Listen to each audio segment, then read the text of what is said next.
Today on Investigate TV Plus, ambulance services across the country face an emergency of their own. Do you think Pickens County is an ambulance desert? Yes. I mean, we out on the island by ourselves.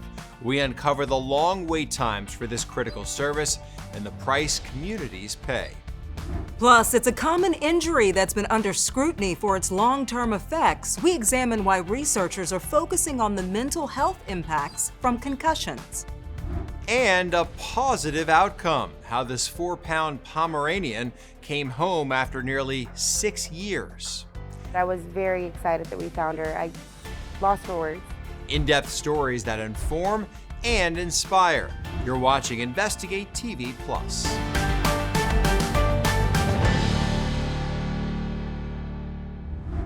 When you need an ambulance, it's a critical situation where every second matters. I'm T. Chappelle. And I'm Lee Zurich, but millions of Americans live in so-called ambulance deserts, where patients may have to wait up to 25 minutes for life-saving help.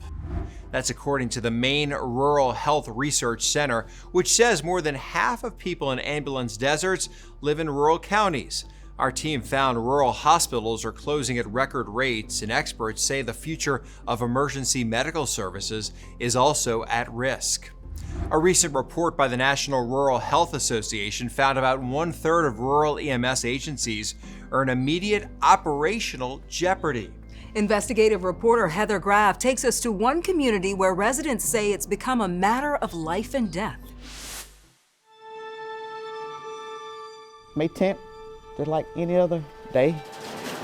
For Annie Jackson, that day in 2023 started like any other. But when her phone rang with news about her sister, everything changed. I was at work. My daughter called me from home and told me that she had collapsed in town. 55-year-old Grenee Prude had gone into cardiac arrest in the heart of Carrollton, Alabama. She was lying there on the streets. Everybody was around. People was in shock. It was a real bad scene.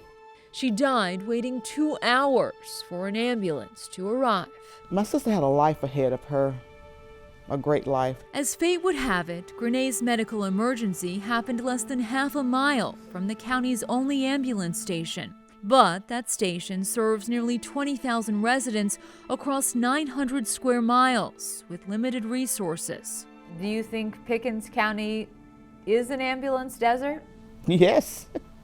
I mean, we out on the island by ourselves. And how frustrating is that? Very frustrating.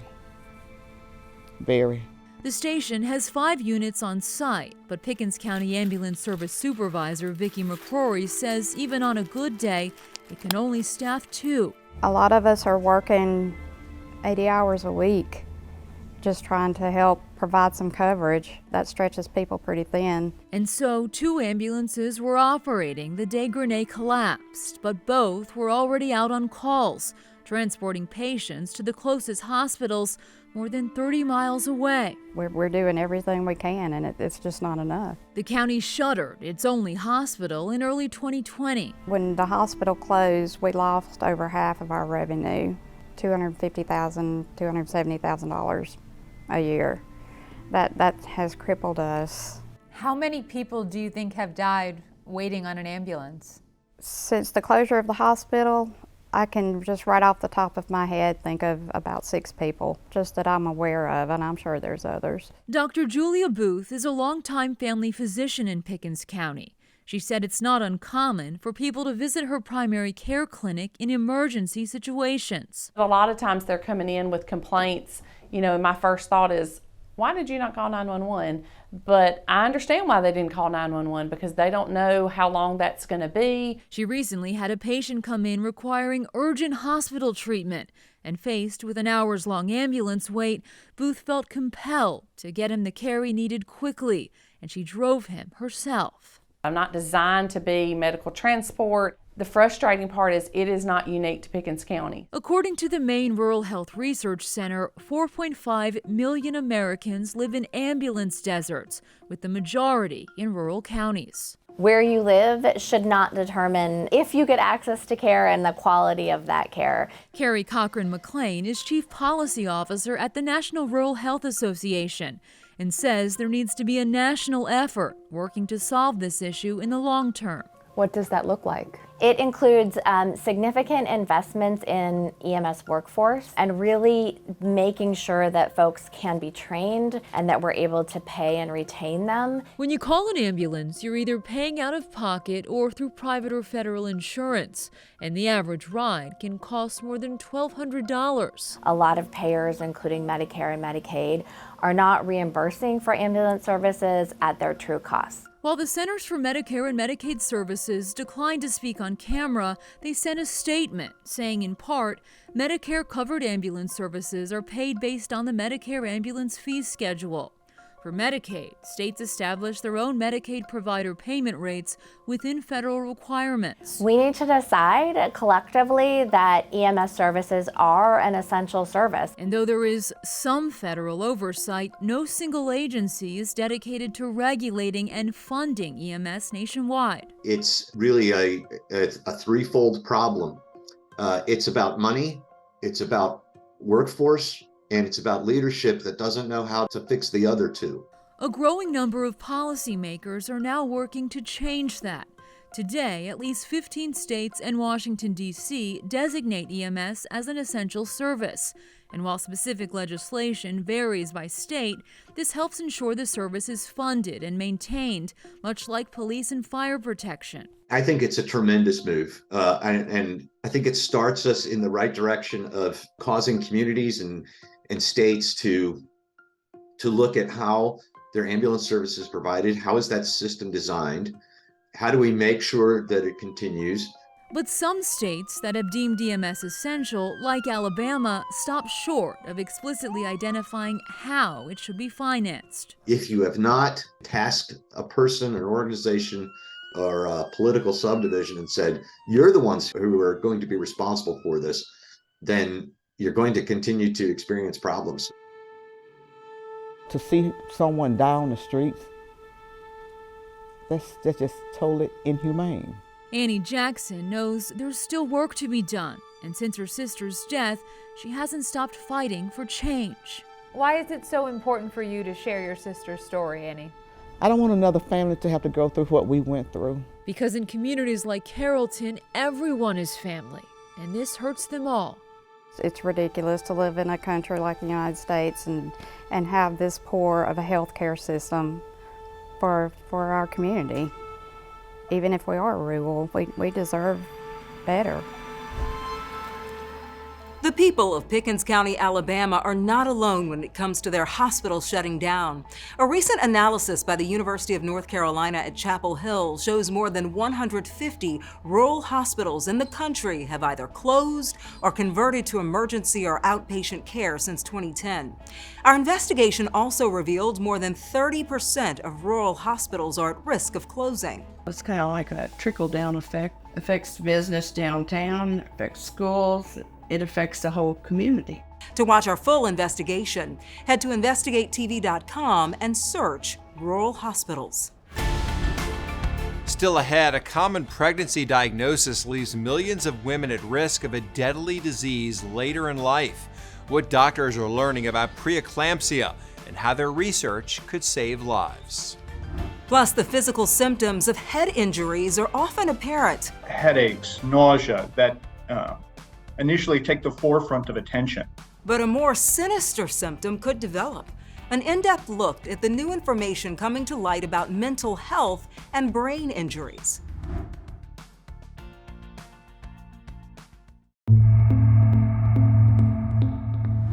According to the Brain Trauma Foundation, more than 2.5 million people in the U.S. suffer from a traumatic brain injury, or TBI, each year.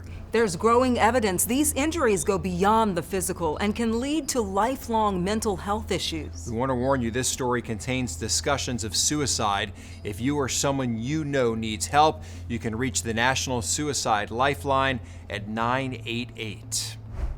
Researchers in Taiwan examined patients with traumatic brain injuries, or TBIs, and those without. They found patients with TBIs were more than twice as likely to attempt suicide. The study concluded patients with TBIs require special attention to minimize their risk of suicide or suicide attempts. A traumatic brain injury survivor in South Carolina says he wants others to know about the risk. Reporter Kerry Beal shares his journey and his message that help is available. I have to drive. I have to be in control. So it doesn't matter if it's an 8-hour drive, I'm gonna be driving the whole time. Luke Bowenberger says he feels anxious in a car. If I saw a ladder coming off or sitting in a truck, if I felt anything, I would need to get out of that car. We could be going 70 miles per hour and all of a sudden I'm trying to open the back door. A car crash in 2016 still affects him this day. Seeing the scar is sort of just a reminder of where I've been to where I am. He was the passenger when a ladder fell from another vehicle. Luke says he wasn't wearing a seatbelt and was thrown from the car. I was immediately rushed to the hospital and put through one of the world's most dangerous surgeries. It was a craniotomy, which is the removal of part of your skull in order to help with the swelling of the brain. To everyone's surprise, he made a great physical recovery. I was walking, I was talking, the recovery was phenomenal. But his mental health took a dark turn. He started to have thoughts of suicide. And I had a knife to my throat, and I don't know what my stepdad said, but when my stepdad got there, he said his kind words. Eventually I was taken to the hospital and I admitted myself. Prisma Health neurologist Matthew Stretner says they're learning more about the emotional side effects of brain injuries. Very often when someone has a head injury, there are obvious physical issues, headaches, nausea, that initially take the forefront of attention.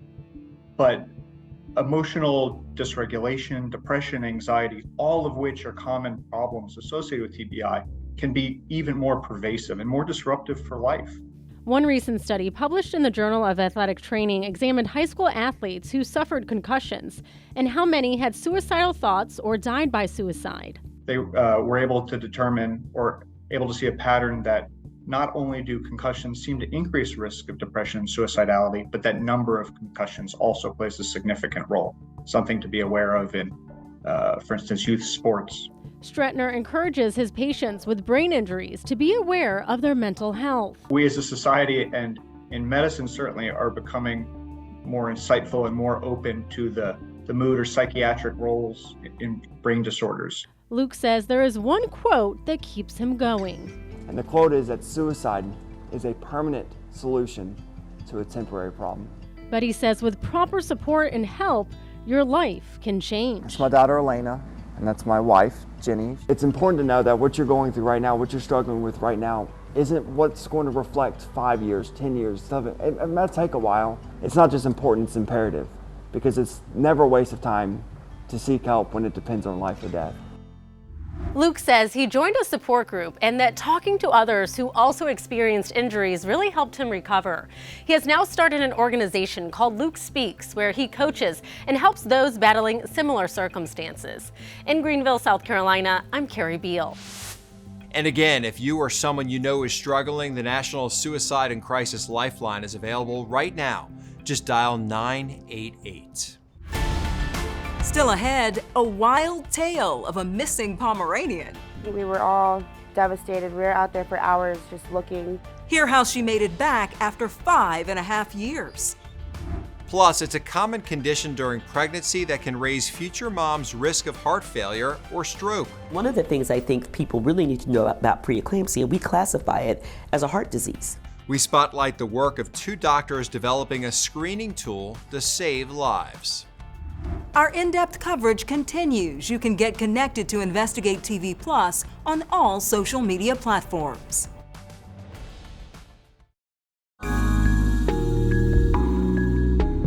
According to the CDC, heart disease kills more women in the U.S. than anything else, yet only about half of women recognize it as their #1 killer. Doctors we spoke to say a common pregnancy trauma can give us an idea of who is most at risk for heart disease. Preeclampsia typically happens during pregnancy, affecting about 1 in every 25 births, but it can also happen after birth. The American Heart Association says postpartum preeclampsia can affect up to 27% of pregnancies. If that sounds like a large number, that's because experts say it's understudied and many women may not even know they have it.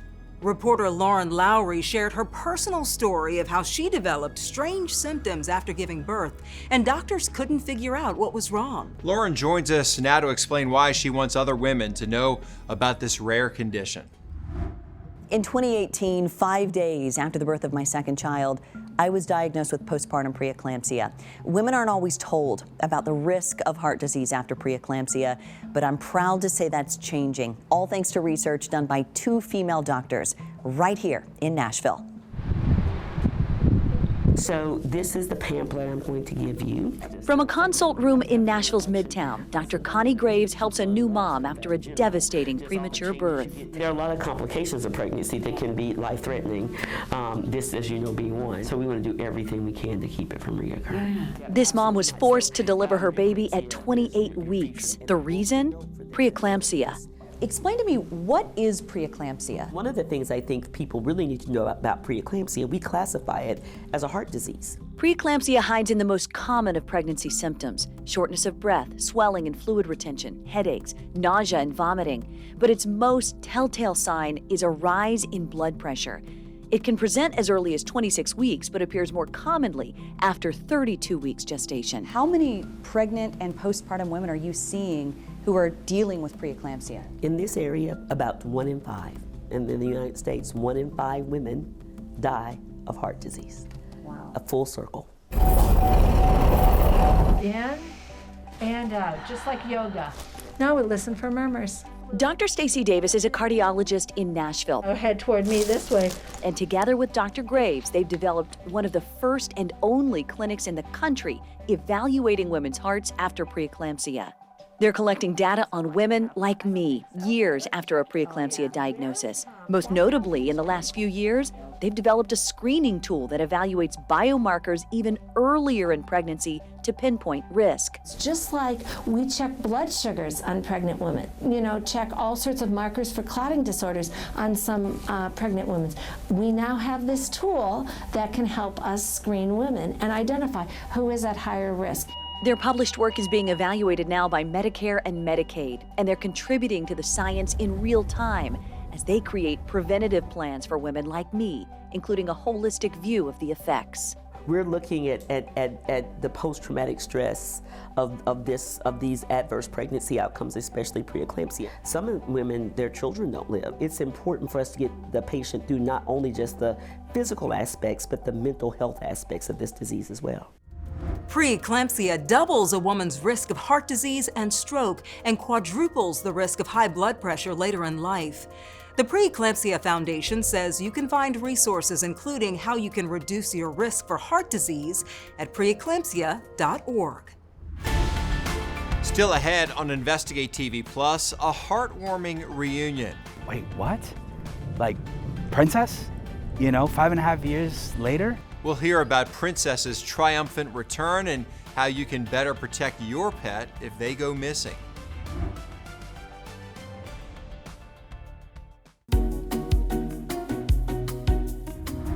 For many of us, our pets are family, and the risk of your companion going missing might be higher than you think. The Animal Humane Society estimates 1 in 3 pets will go missing in their lifetime.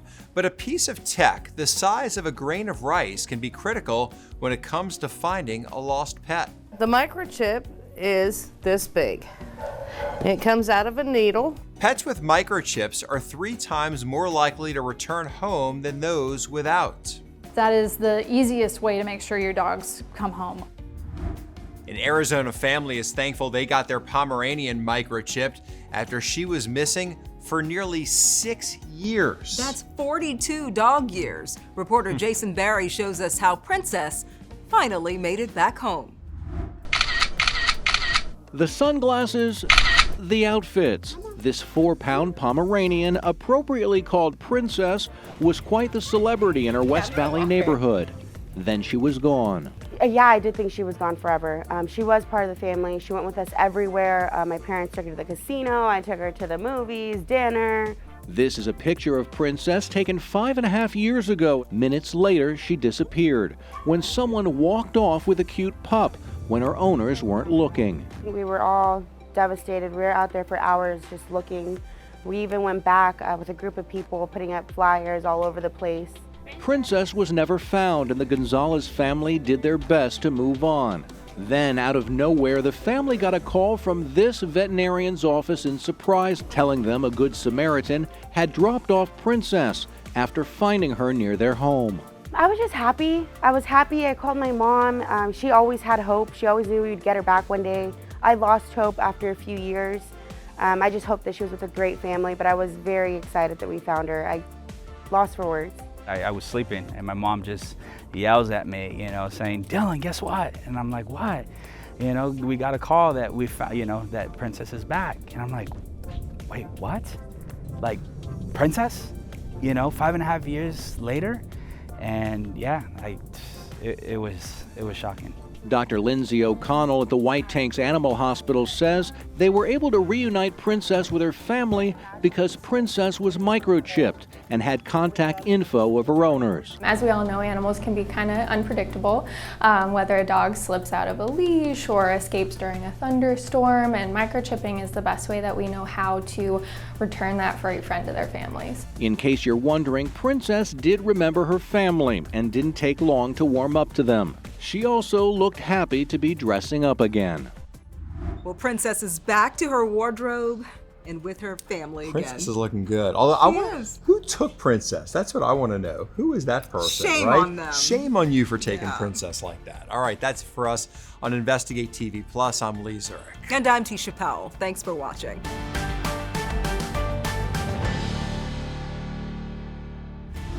On the next Investigate TV Plus, firefighters rush to save lives in gear that could put their health at risk. We're in a no-win situation. We provide our folks with the best possible equipment that we can. We uncover what's being done to outfit firefighters with equipment that's free of a chemical linked to cancer.